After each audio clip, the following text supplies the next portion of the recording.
So, Swamiji, I'd like just to make you a few questions. And the first one is, can you tell me a little bit about your life and background? You know, in India, a sadhu never talks of his personal background.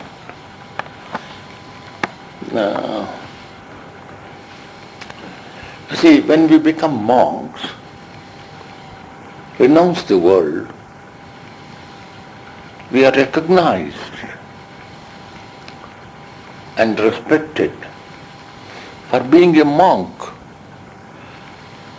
not for having been born in a family rich or poor, or for the educational qualifications a man has, or the achievements in work. They are all important, but they are not the things that count very much in a sadhu's life. You have met me for the first time. You would like to talk to me because I am a monk. Don't know anything about my background, but you respect me because I am just a monk.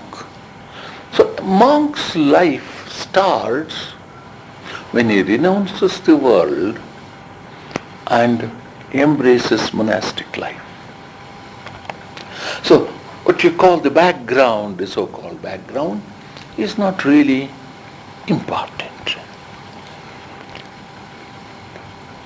So with that introduction, I don't mind telling at all about my background, but as far as possible, we try not to give publicity to it. You know, the world being what it is, worldly, people, he's got such a big degree and he belongs to a rich house, and it has nothing to do. A man may be born in a poor house, man may be very rich spiritually. Doesn't matter. However, I was born in a middle class family in Bangalore, in Mysore state. Went through, all middle class families would like to have the best education possible. So went through the university and had a medical doctorate for my education. I never tell people, many people do not know these things. Even many friends in England do not know this. So I was a doctor, but I didn't practice because I wanted always to be a monk. So I left my training, finished, straight to the monastery. I went and joined the monastery at Belur Mutt headquarters, and they sent me to Karachi. Karachi, now in Pakistan. In those days it was part of India. So I was there till partition, 1948, and troubles all ended. We sold all our ashrama properties. We couldn't stay. Then came to India. So I was in Vrindavan for 3 years. Then in Shillong in Assam for nearly 20 years. Ceylon? Shillong, it's called Shillong in Assam, northeast, other side of Darjeeling. So I was there for nearly 20 years. Did what our Sri Ramakrishna's work there. And now I am in London for last 16 years. So if that is the background. And what is for you the renunciation, Swamiji? In the Gita there is a beautiful verse which says, Kamyanam karmanam nyasam sanyasam kavayo viduhu yastu karma phalatyagi satyagi ityabhidiyate. To give up activities motivated by selfishness. That is real sannyasa. That is real renunciation. Yastu karma phalatyagi. A person who works without caring for the fruits of his actions. He is really a man of renunciation. Human beings have got to work in this world. They can't sit idle. Anybody, every human being has to do some work. Even monks, preaching, teaching others, even that is an activity. His mental thinking is an activity, because he can think right and help people, or cheat people and collect money. So, activities that are done without any selfishly motivated desire is very important. This is important even for a householder. It's not simply as my monk only. Renunciation is necessary for everybody. Your parents brought you up with great love and care, with the fond hope their child and son will become educated and become somebody important, earn plenty of money and build a big house and have a big motor car, and you simply say, I don't want all this, I want to live an ideal life, whatever you consider it as ideal. So when you do that, your parents are disappointed. So parents have to learn to renounce their ideas and accept you as you are. That is renunciation for them. Their desires are not satisfied, but they accept what is right and quite be satisfied. They all have to learn. We all live in our houses at one stage and go away from there next. When we go away like that, they accept what we are. That kind of resignation willingly is called renunciation. We all have to renounce continuously. You came here yesterday. It's a pleasure to receive you. We share the food we have. And or anything else like that, Many things we always continuously sacrifice for a larger interest. That is renunciation. What do you think is the cause of suffering in human being then? The cause of suffering? Because every human being is looking for happiness, but it doesn't look to appear anywhere. The desire is the cause of suffering. I desire that everything should happen like this. I want everything must be like this. This desire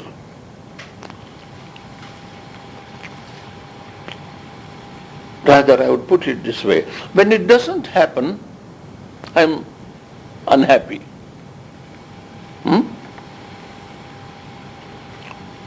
I desire to earn plenty of money.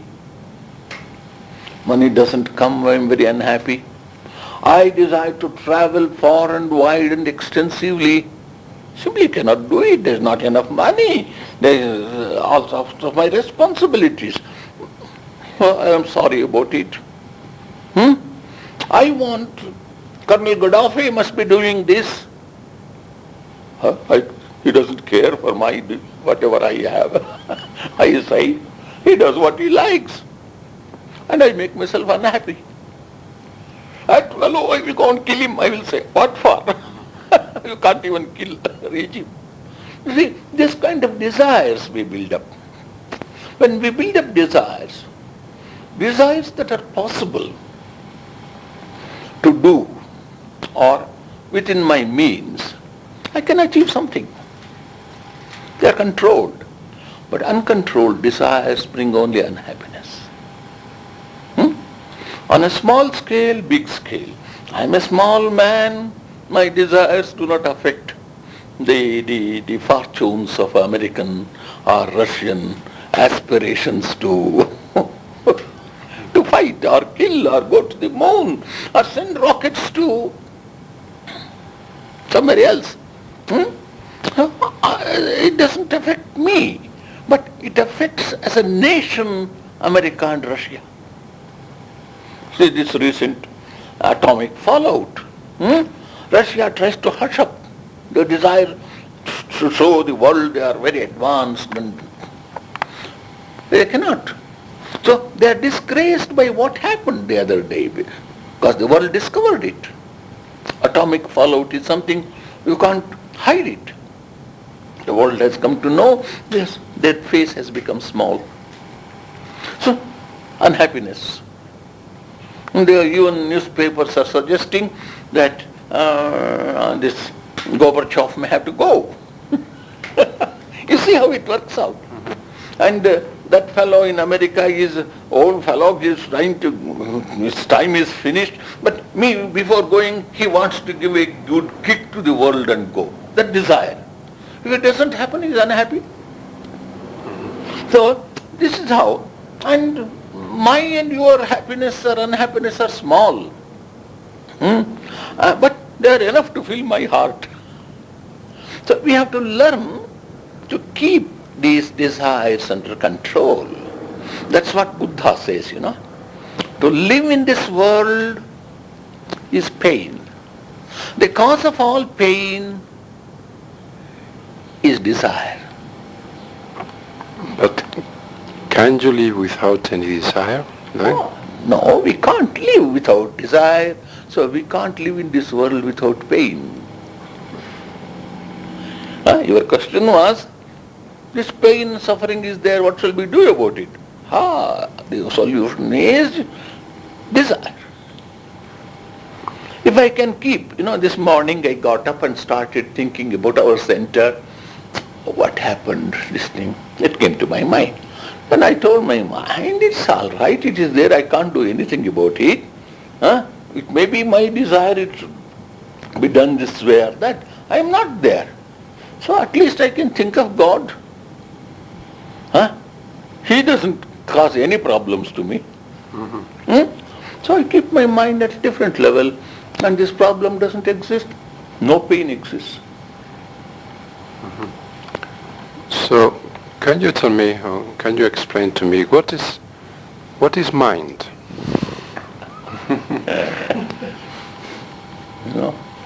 There's an English saying, when someone asks, what is mind? Mind is matter. And then he was asked, what is matter? It does not matter. So, the mind, for me, somehow I am uncomfortable in life.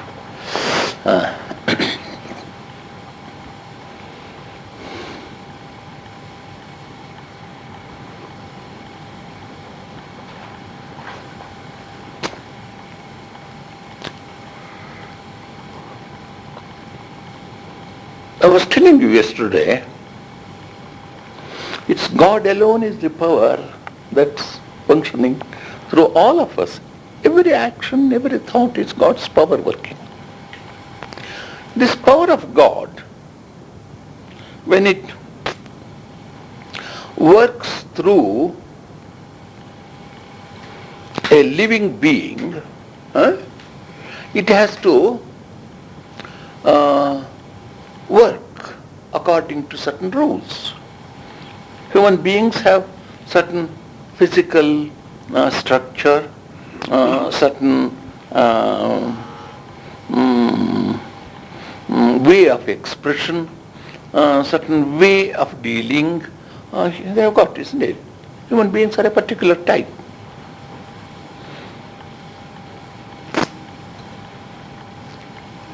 The whole physiology of the human being is such that power of God, when it functions through this body, it functions through the muscles in a particular way, through the brain another way. So when it functions through the brain,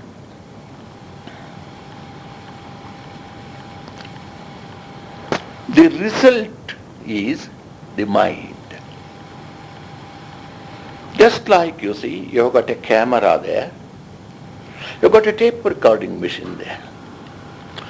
Behind both, the power is electricity. In this, sound is recorded. In that, a form is recorded. So, the mind is the result of the power of God functioning through the brain in the human being. And it's a very subtle force. Physical you can understand. When mind is subtle, it's a kind of power. When the mind says or sends an order to my finger, move it to the right, it moves to the right. It is carried through a nervous impulse, an electrical charge. It functions. So that is the mind. And this mind is conditioned and influenced by various things that are happening around us. In a way it's independent, in a way it is dependent on those things also. We tend to consider mind as something very easy to handle, but it's not. So that's what mind is. I think I have explained it enough on that question. And this world we are living in, is it really existing, or is it a projection of our own minds as we perceive it? This world has two dimensions to it. One is known as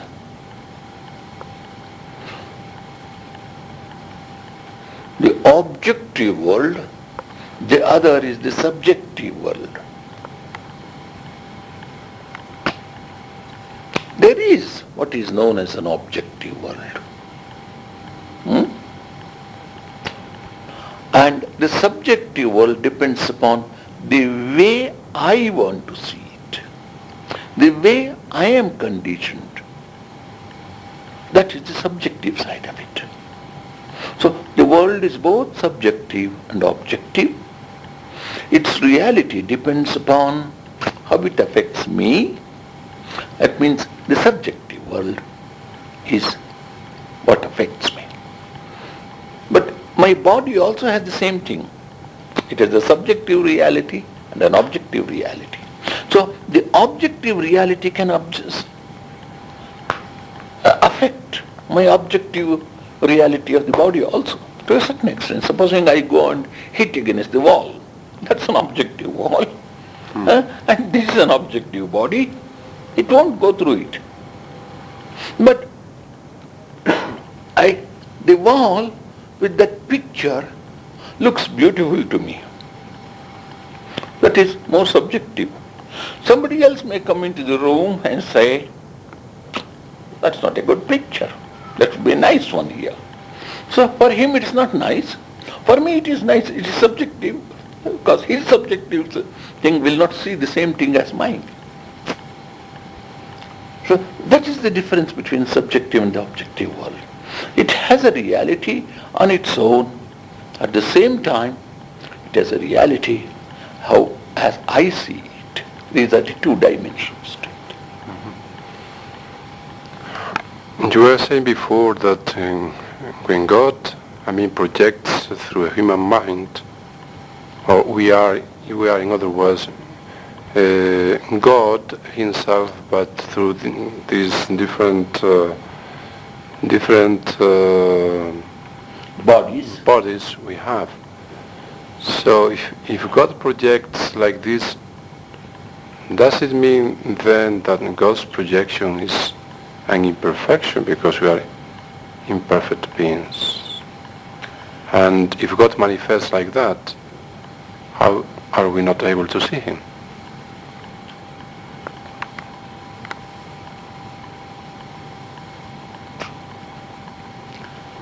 For me, God is an impersonal reality.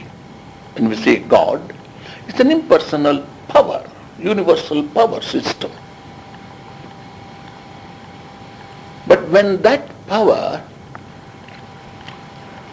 manifests itself in the form of this world, it expresses itself differently. We can't recognize that power. We can only see its expression. Just as I told about the tape recording machine and the camera.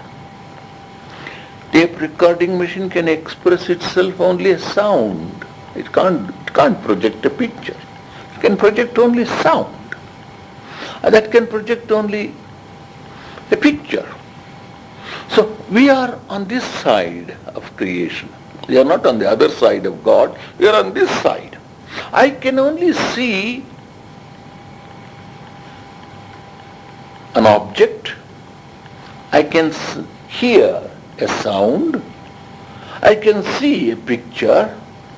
So this is all what I can see. So I can only see a partial projection of God's power. I can't see him as he is, because my senses are tuned to appreciate a sense experience. They are not tuned to experience what transcends sense experience. So I just cannot understand. So it looks as if the world is imperfect to me.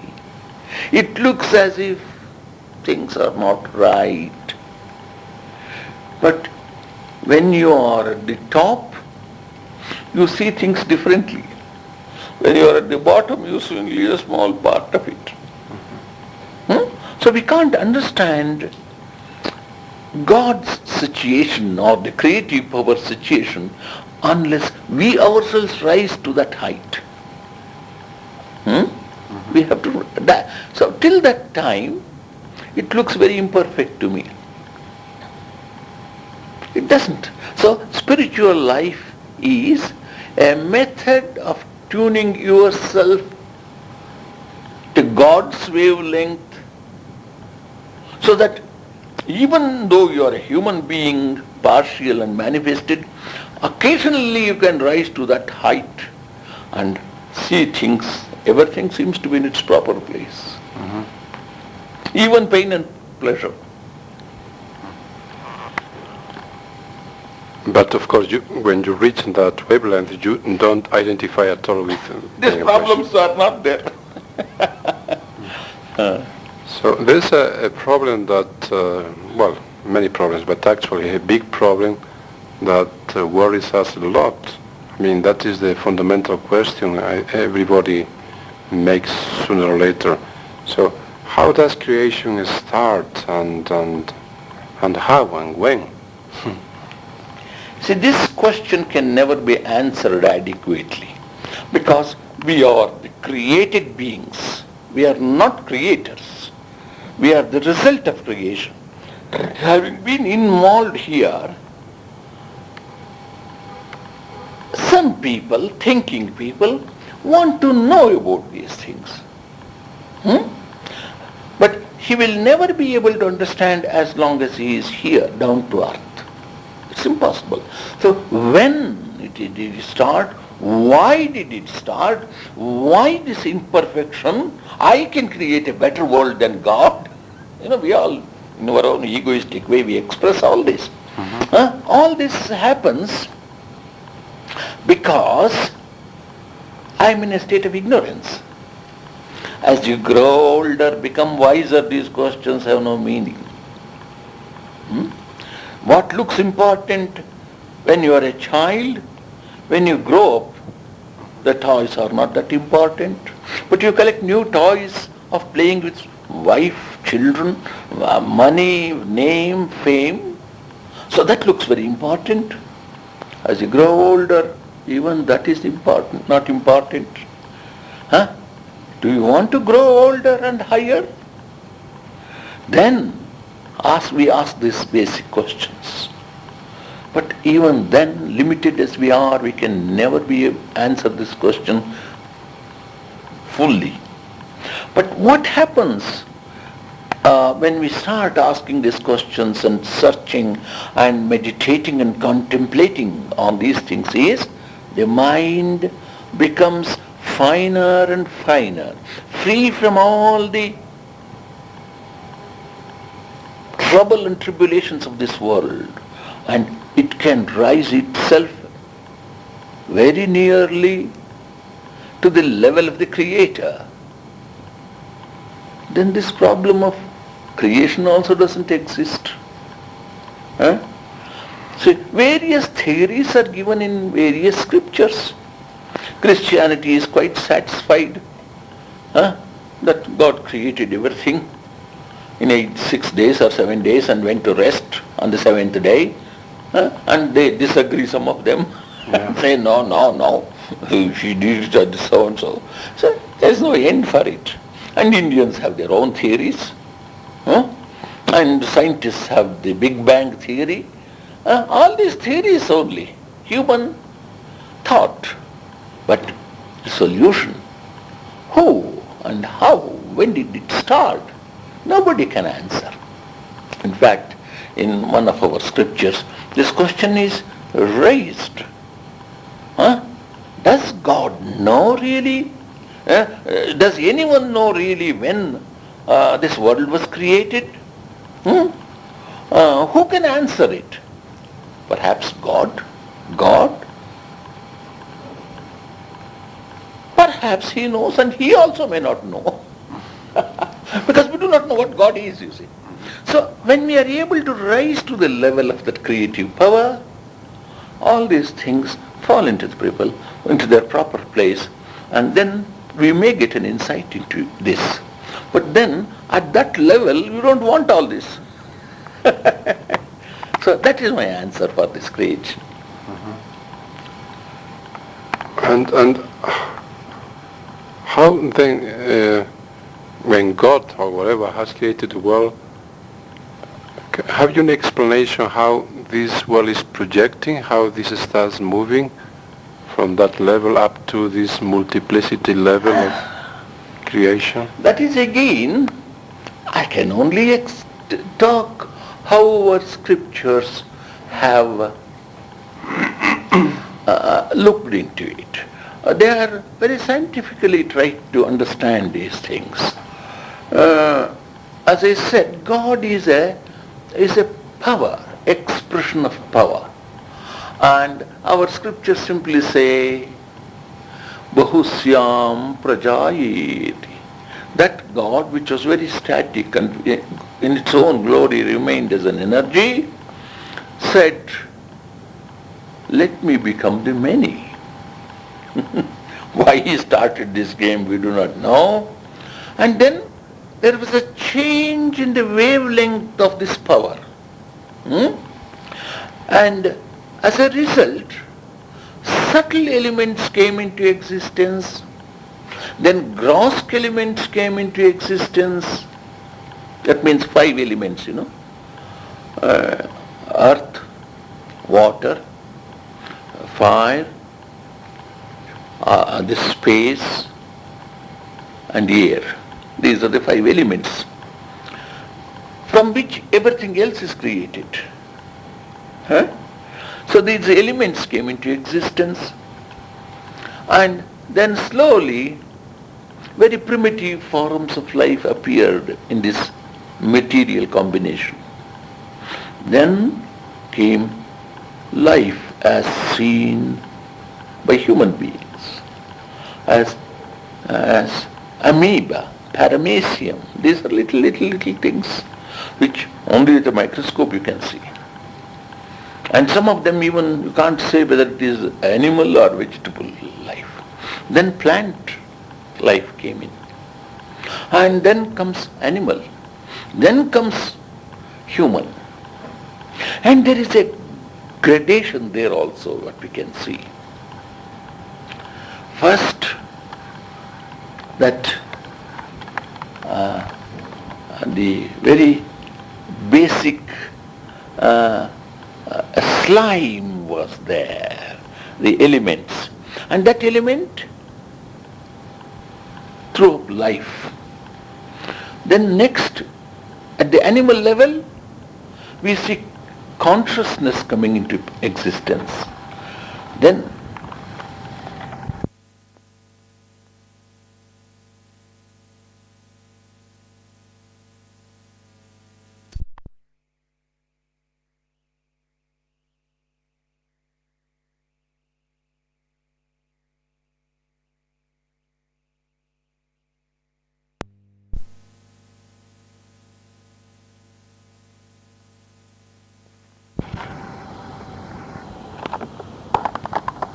consciousness came into existence. Next step at the human level, self-consciousness comes into existence. So self-consciousness is a very precious thing at the human level. He knows that he knows. Isn't it? The animal doesn't know it, but human being. So there is an evolution. And then further, a reasoning and understanding self-consciousness is necessary. That's where we start our spiritual search.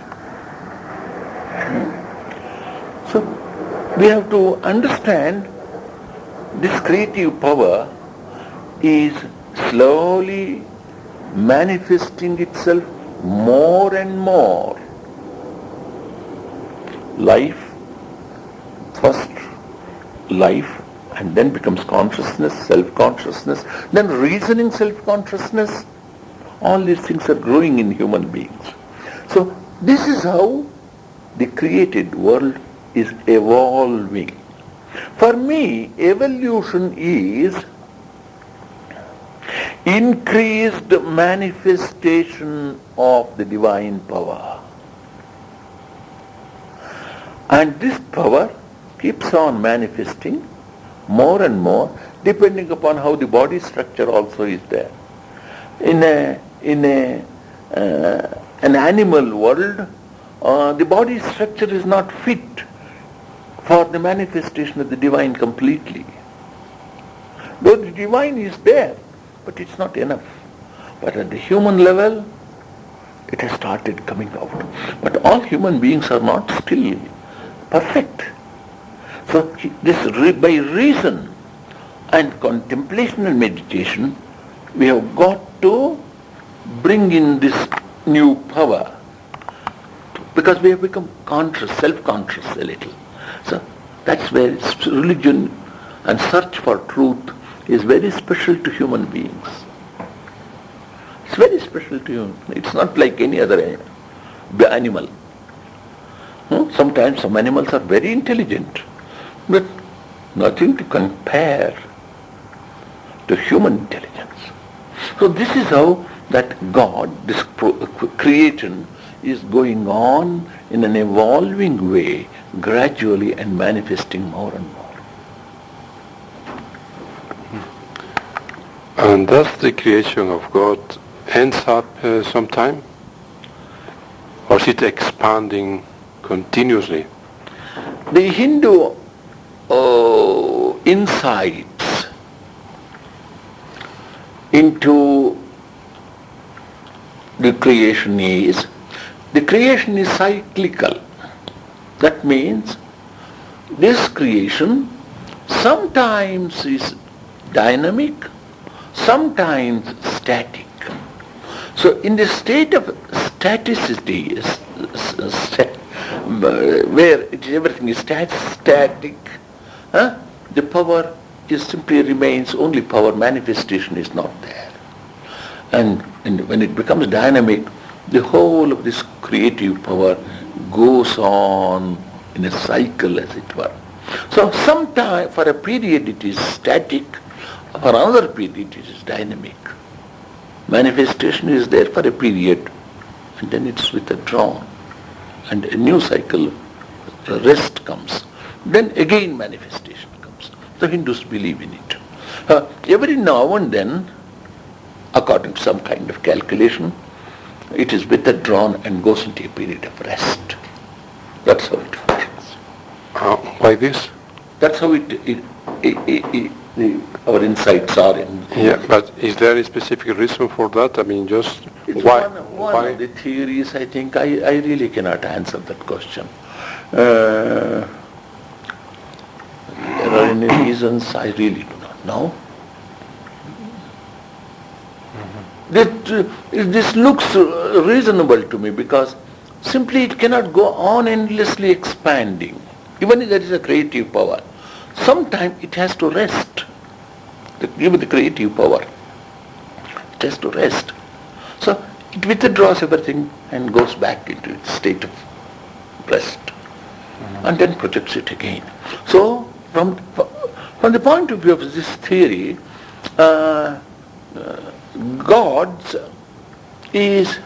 this creation is God's play. It comes out, he plays with it for a while and goes back to rest again. Can you tell me when do thoughts arise or appear for the first time in a human being? You see, I told you already, there is nothing like first. We can't have anything first here. The moment human beings are a product of evolution, physically, and there is also an evolution means increased manifestation of divine power. So in this process, where did it start? It started off as that insignificant microscopic amoeba. What happened was, when God, or the power of God, got involved in matter, we do not know whether God knew what's going to happen. He created this matter, but out of his own power. And the power remained in the center, his own power, himself in a way, and the matter became the outside shell. The poor God became imprisoned in matter. And then he thought, my God, they say in English, good God, said God, and said, I want to get out of it. But he has put a prison of matter already around himself. As an amoeba does, it goes on struggling like that continuously to come out. Then it evolves from a unicellular organism into a multicellular organism, but still very unsatisfactory. Goes on this fight. Then he becomes a plant. But unfortunately, when he becomes a plant, he is rooted in the earth. Though plants have so much understanding, ability, but still he is rooted, he can't. So he throws up next. He keeps on struggling and another animals come into existence, birds come into existence. All these fellows are trying only to manifest God. Or the God inside wants to get out, and this is what he is doing, flying in the sky, under the water as fish, and then animals on the earth. He is trying to get out. When he reaches human being, this looks fairly satisfactory. In the Bible also it is told, God made man in his own image and was very happy. Why was he happy? He was happy because he saw the possibility of discovering himself. So at the human level, he saw, so he has been improving the body first, through which it can manifest. So many improvements are made in the human body. And unnecessary activities are eliminated by nature. Nature means the creative power behind.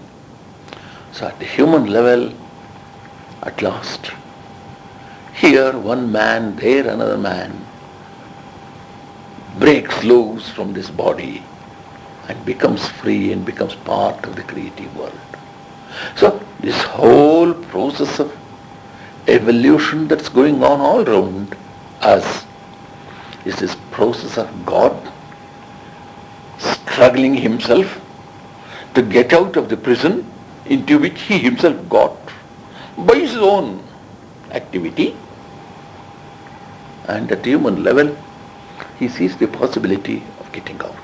And he has found it's possible. Because there is one person here, one person there, flies off.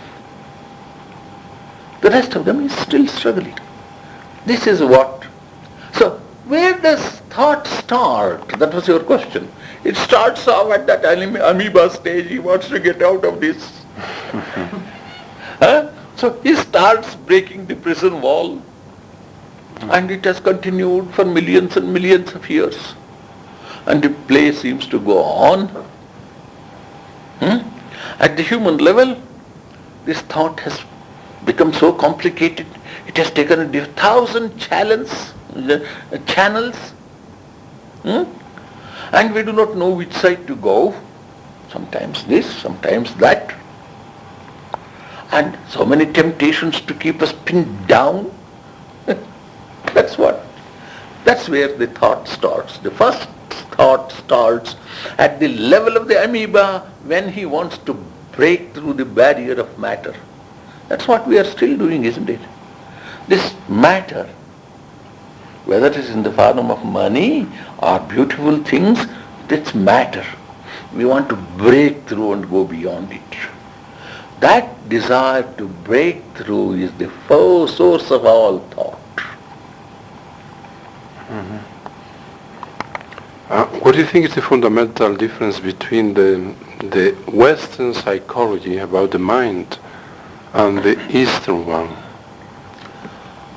So the Western psychology, I have not been a very, very extensive student of Western psychology, but whatever I had to do as a student and then later on for my own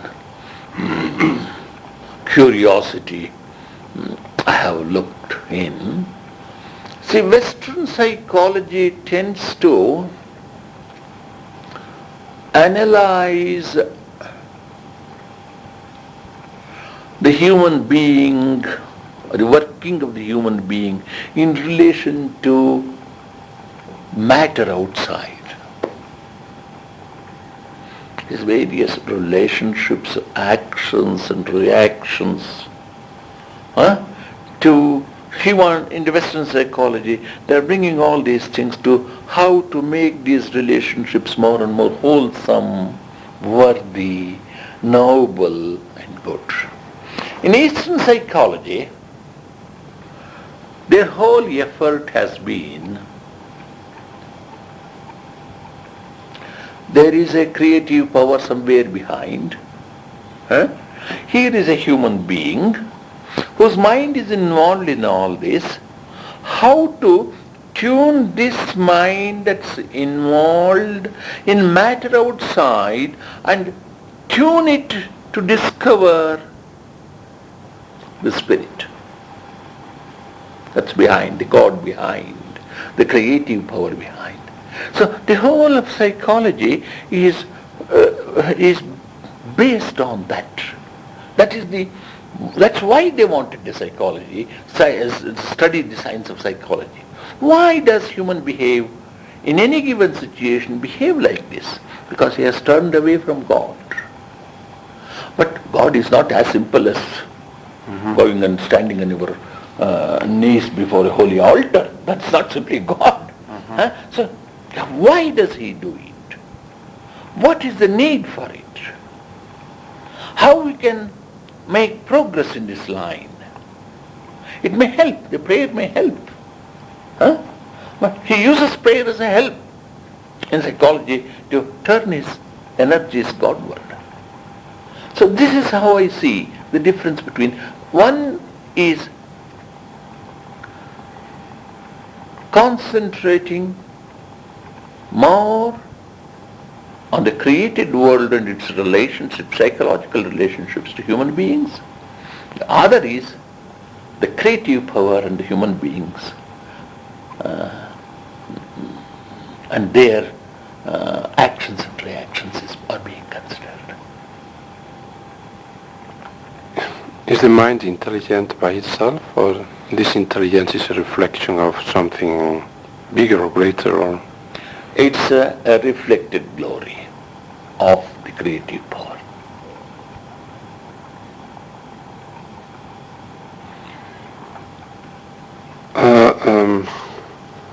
Well, according to Hindu philosophy, once a person passes away or dies, as we say here, it seems to be there is life in another dimension.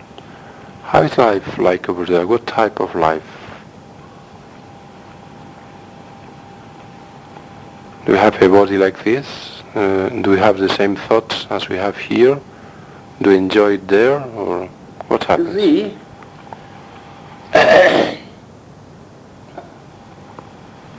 there is one kind of thought, I think I am not with them very much on this question, which thinks there is a heaven or other realms where they go and enjoy, live for a while, and then come back and all that. See, personally I say, I don't base these expressions on any philosophy, but having read these things, I have come to the conclusion that this, in the created world, perhaps the human world is the only world, or maybe other human world in other planets, we do not know yet. Maybe possibility is there.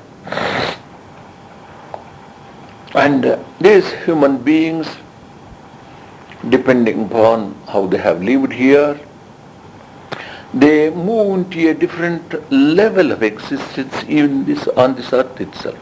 At death, this particular body goes, but depending upon what desires I have cherished in this body, I make a new body for myself. Because after all, it's the desires that create everything for us.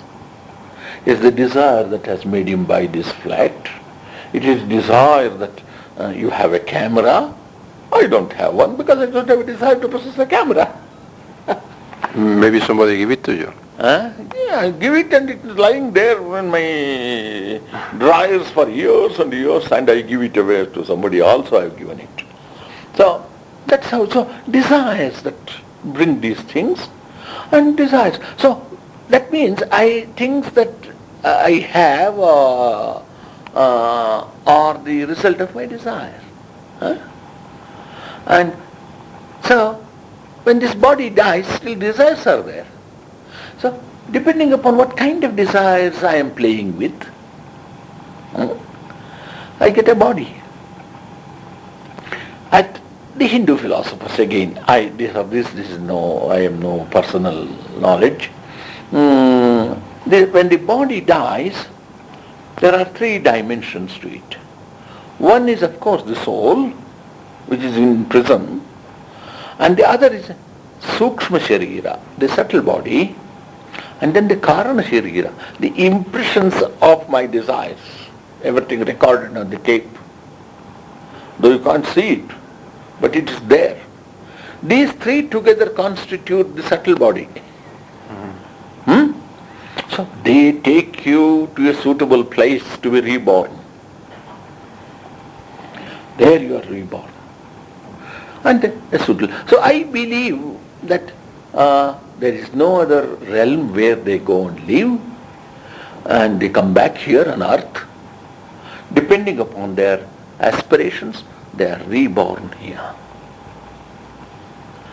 taking a suitable body. And when they take a suitable body, suitable atmosphere, suitable situation also is taken. And then he is reborn. And then he continues his life and struggle. But do you live in a different dimension? Do you live... No, I personally believe we live in the same dimension. The hell and the heaven, what in the popular language they express, are here.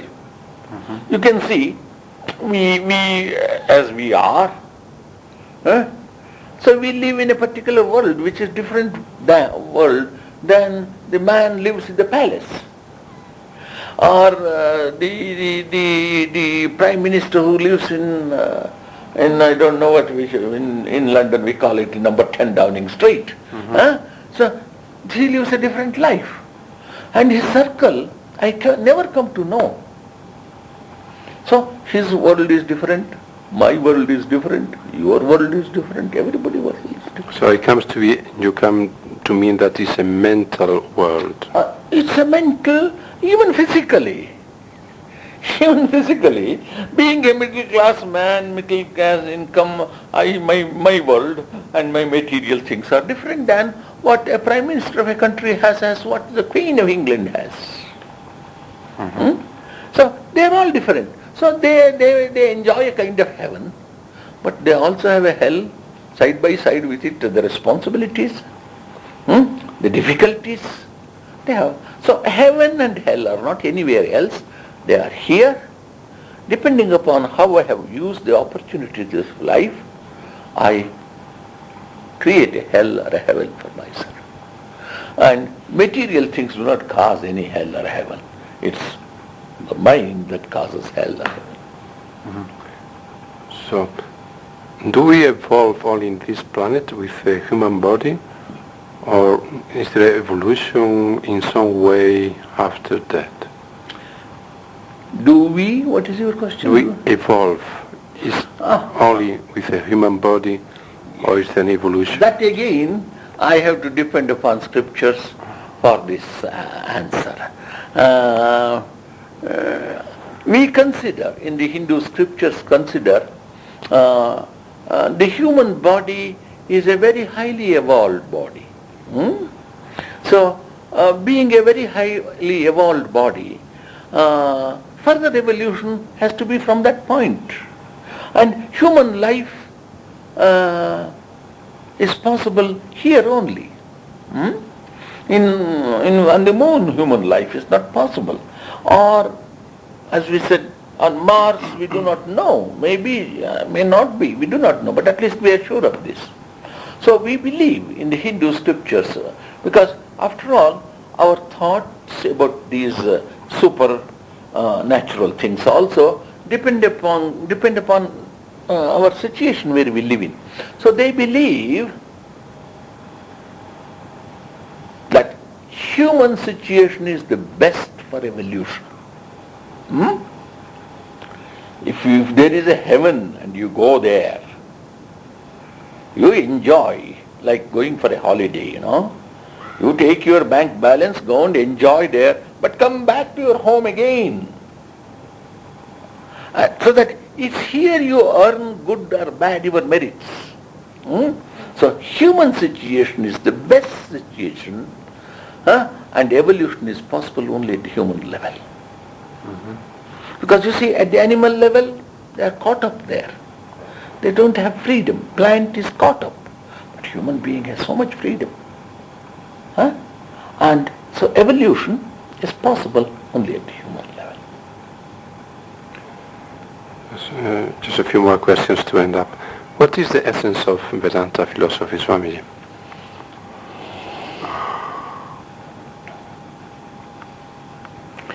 The essence of Vedanta philosophy is to discover this reality, if there is one. Because we are not sure. As we are, I don't know. This is what books say, this is what somebody else says, and this is what a big Swami says. What is the essence? I want to discover and experience it myself. That's the essence. Which do you think is the best method then to reach that essence? There is nothing like a best method. Depending upon each individual human being is in a different state of evolution. So some people may be very intellectual, some people may be very emotional, some people may be volitional, or any other methods, meditative and contemplative type. So depending upon any one of them, or a combination of all of them, you can reach that higher stage. Can you explain in brief what is Raja Yoga, the aphorisms of Patanjali? It's a technique of saving, or first it's the purification of the physical and mental dimension of the human being, and then disciplining him thoroughly so that the body and the mind are well balanced, where you can concentrate it properly and discover the truth, whatever it is. So there's sort of confusion actually about what meditation is. Can you explain just a little bit about it? Meditation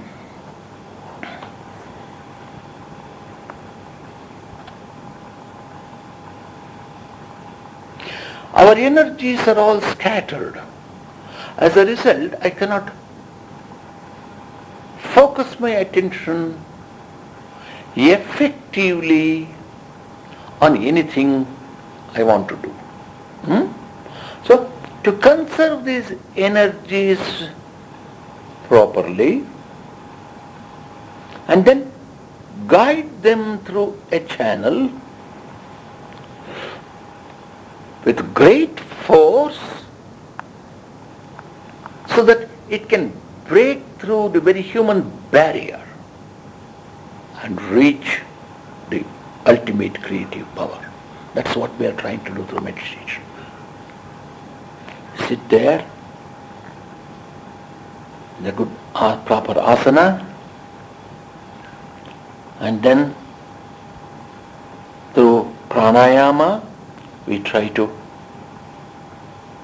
bring a little harmony into our psychological and physiological energy system. Then concentrate the mind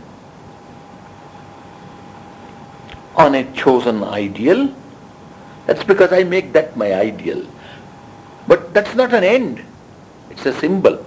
It helps me to focus, and then energies pierce through it and transcend and become one with the universal reality.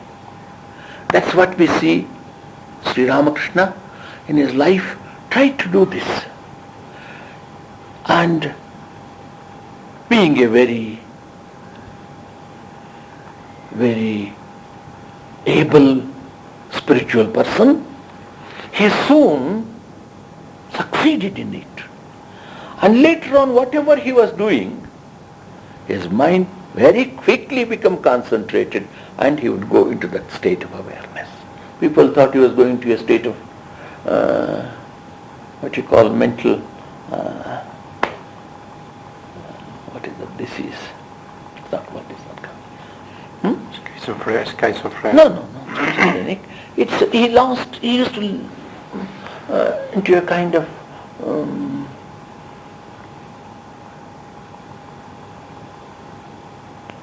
that's a very simple word. You lose your outer consciousness in that kind of disease. Epileptic fit, they used to think. But no. And he went to such a state, the body lost all outer control because his mind became one with universal reality. And then again, after a few minutes, he came back after that communication. A person, look at his face, wonderful. I know ever since I was a boy of 13, 14, I've been seeing this picture. When I saw first, wonderful. Doesn't belong to this realm. He belongs to a different world. So when you touch that God and come out, you are a changed being. He is no more an ordinary human being. So for him, any suggestion of that reality was enough to take him into that realm. And he would go into that and come back again. Because still, there was something for him perhaps to live in this world and go through that cancer and pain and all, all that. But in and through it, through him, then that energy flowed easily. There was no connection between the world and the ultimate reality, as if in the depth of meditation, you establish that channel. And through such a person, the creative power, God, manifests and brings a lot of good to the world. So that's what meditation aims to achieve. And if you stay in that state for some time, what happens to your body? It disappears completely? That's why it is told in the scriptures, 21 days the man dies, the body goes. 21 days? That's what they say. That's a scripture. And not 3 days or 9 days? Yeah, it doesn't matter. I don't doesn't much matter. So my last question, Swamiji. Well, there's a lot of business nowadays also about giving a mantra, repeating a mantra, and there's also a lot of confusion about that. Can you explain in brief what is a mantra?